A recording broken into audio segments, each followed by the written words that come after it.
What I've attempted to do, above all else, is paint a portrait of a human being. You know, after the tragedy of that night when he killed Reva Steenkamp, a lot of people suddenly, overnight, just chose to view him as a monster, an unalloyed monster. And then there was probably a significantly smaller group of people who chose to see him as a saint who had sort of, 5 seconds of craziness.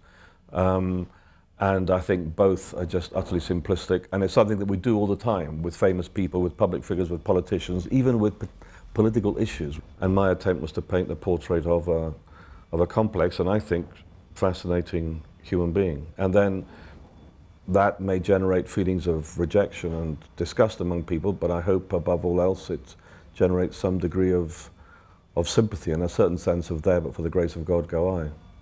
Just after it happened, I did exactly what everybody else did. I mean, I responded immediately with stupefaction. Then, my God, this is just so crazy. I've got to just simplify it. I can't handle the madness of it all. Obviously he intentionally killed her. Obviously he's a monster. And I remember a week after, when he was let out on bail, I was following it very closely on the internet. And I was outraged when he got out on bail, as I'm sure a lot of other people were. And I found myself, uttering phrases like, oh, rich man's justice, and that sort of thing.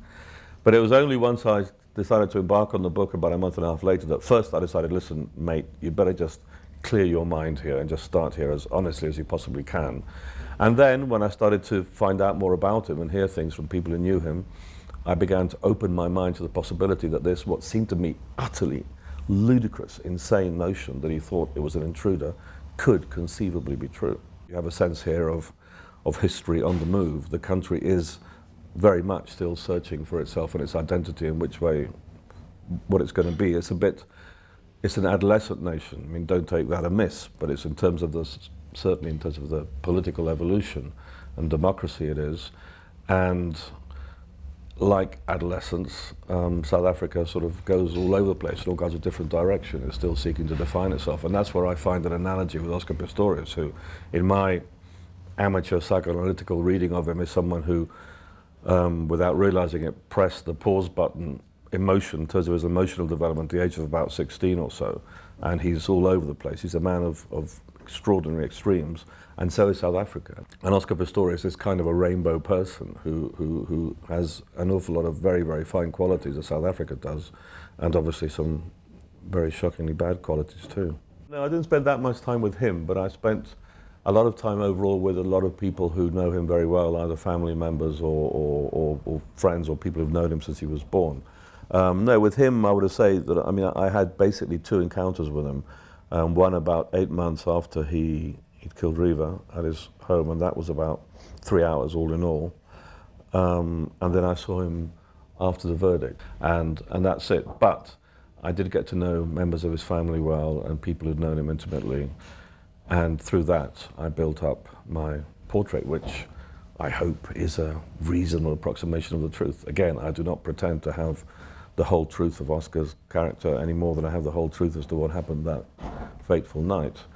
Obviously from talking to him, I got a real sense of him, but I got to know members of his family, like his Uncle Arnold very well, and other aunts, and I would have lots of chats with them. I would have meet them for a coffee before the trial, and as we journalists do, I was scavenging all the time for telling detail the anecdote. And then, I traveled far and wide. I went to Texas, a town called Winnie, Texas, no relation to Winnie Mandela, where I saw this man called Francois van der Vat from the Vrystaat, who fitted his first ever cheetah running blades, and I spent a day and a half with him, and through him I got, quite a lot of a sense of Oscar Pistorius.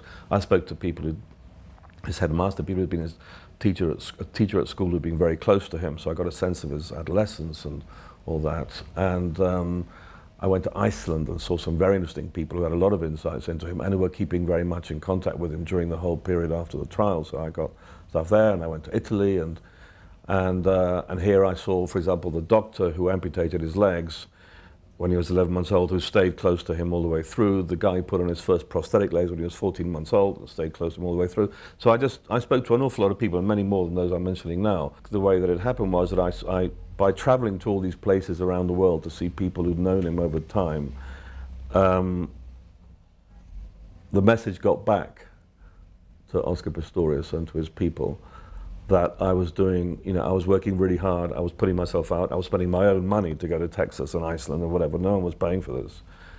And that I was really trying to do an honest and fair job, which I do want to believe that is what I did. I met Uncle Arnold and his wife and their daughter at his home, and I spent about 3 hours with him. It was kind of, without ever being stated that way, it was kind of an interview to see whether I could go to the next phase and see Oscar, which I then did.